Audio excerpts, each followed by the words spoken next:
Ketika Indonesia meluncurkan kereta cepat pertamanya 2 tahun lalu, dunia menoleh.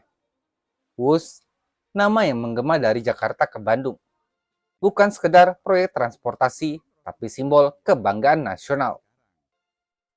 Namun di balik kecepatan 350 km per jam, ada keheningan di ruang rapat yang penuh hitungan angka, negosiasi utang, dan tekanan diplomasi. Proyek ini digadang-gadang sebagai bukti kuatnya hubungan Indonesia-Cina.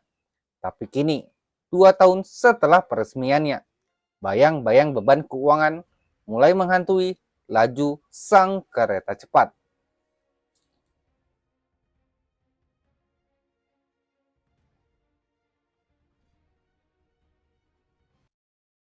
Di Beijing, Cina akhirnya buka suara.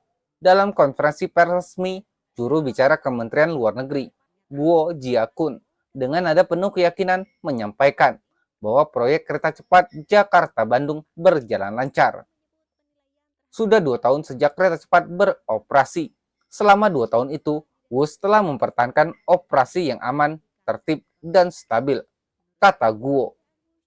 Suara Guo mencerminkan narasi besar Tiongkok bahwa Belt and Road Initiative atau BRI bukan sekedar investasi, tapi bentuk persahabatan pembangunan antar bangsa. Menurut data yang ia paparkan, lebih dari 11,71 juta penumpang telah menikmati perjalanan singkat dari Jakarta ke Bandung dalam waktu 36 menit. Proyek ini menciptakan ribuan lapangan kerja, meningkatkan ekonomi lokal, dan membawa manfaat sosial yang nyata, ujarnya. Bagi Beijing, WUS adalah bukti sukses kerjasama strategis, bukan proyek gagal yang menumpuk utang. Tetapi di Indonesia, narasi itu tidak sesederhana yang terdengar dari podium diplomatik.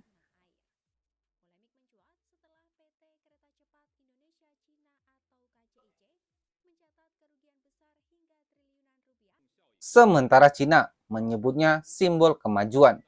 Di Jakarta, isu yang bergulir justru soal utang. Proyek ini menelan biaya hingga 7,26 miliar US dollar atau setara hampir 120 triliun rupiah. Beban yang berat bagi proyek transportasi yang awalnya dijanjikan tanpa dana APBN. Menteri Keuangan Purbaya Yudi Sadewa menjadi salah satu tokoh yang paling vokal. Ia menolak tegas penggunaan uang negara untuk menalangi proyek tersebut. Utang kereta cepat adalah urusan BUMN, bukan APBN. Tegasnya dalam beberapa kesempatan.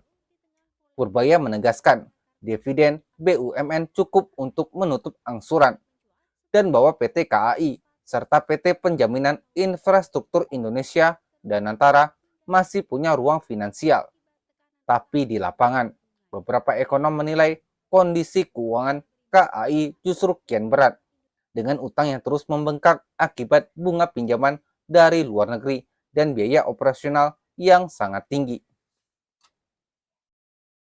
Tak hanya itu, data dari Badan Pemeriksa Keuangan BPK juga mengungkapkan adanya pembengkakan biaya proyek dari rencana awal sekitar 86 triliun rupiah menjadi lebih dari 119 triliun rupiah.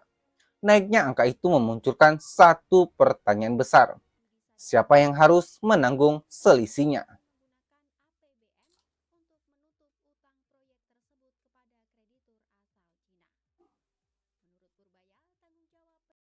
Di balik layar, diplomasi berjalan sunyi tapi intens.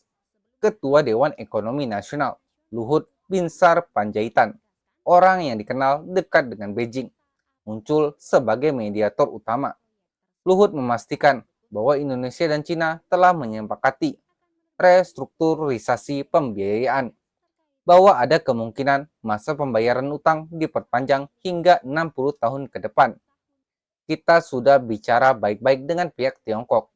Mereka memahami situasi kita, ujar Luhut dalam salah satu wawancara. Tapi keputusan ini menimbulkan perdebatan di kalangan pengamat ekonomi. Apakah perpanjangan ini bentuk bantuan atau justru jerat diplomatik yang membuat Indonesia semakin bergantung? Menurut catatan dari South China Morning Post, China kini tengah menyesuaikan strategi pembiayaan terhadap negara-negara peserta BRI, termasuk Indonesia, akibat meningkatnya tekanan utang global. Di sisi lain, beberapa analis menilai langkah China merelaksasi pinjaman ini adalah upaya menjaga citra politiknya, agar proyek BRI tidak dianggap sebagai jebakan utang.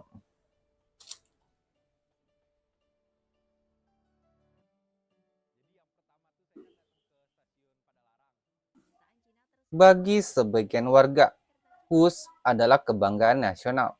Kereta cepat pertama di Asia Tenggara, simbol modernisasi, dan bukti bahwa Indonesia mampu sejajar dengan negara maju.